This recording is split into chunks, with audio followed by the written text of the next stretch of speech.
আসসালামু আলাইকুম ওয়া রাহমাতুল্লাহি ওয়া বারাকাতুহু।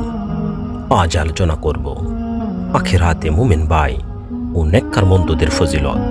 হাদিসটি এসেছে মুসনাদে আহমদ গ্রন্থে, খণ্ড নম্বর 3, পৃষ্ঠা 94-95, আর এসেছে মুসান্নাফে আব্দুর রাজ্জাক গ্রন্থে, হাদিস নম্বর 20857।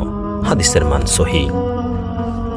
আবু সাঈদ খুদরি রাদিয়াল্লাহু তাআলা আনহু হতে বর্ণিত, তিনি বলেন, রাসূল সাল্লাল্লাহু আলাইহি ওয়াসাল্লাম বলেছেন, যখন মুমিনগণ জাহান্নাম থেকে মুক্তি পেয়ে নিরাপত্তা লাভ করবে, অর্থাৎ জান্নাতে প্রবেশ করবে, তখন তোমাদের কোনো সঙ্গীর সাথে দুনিয়াতে থাকা অবস্থায় কোনো অধিকার সংক্রান্ত বিবাদ এত তীব্র নয় যতটা তীব্র বিবাদ মুমিনরা তাদের জাহান্নামে প্রবেশ করানো ভাইদের ব্যাপারে আল্লাহর সাথে করবে।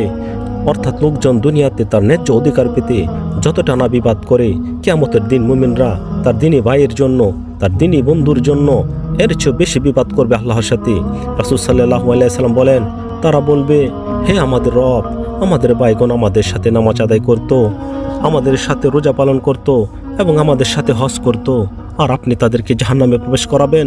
রাসূল সাল্লাল্লাহু আলাইহি ওয়াসাল্লাম বলেন, তখন আল্লাহ তাআলা বলবেন, যাও, তোমরা যাদেরকে চিনতে পারো তাকে জাহান্নাম থেকে বের করে নাও।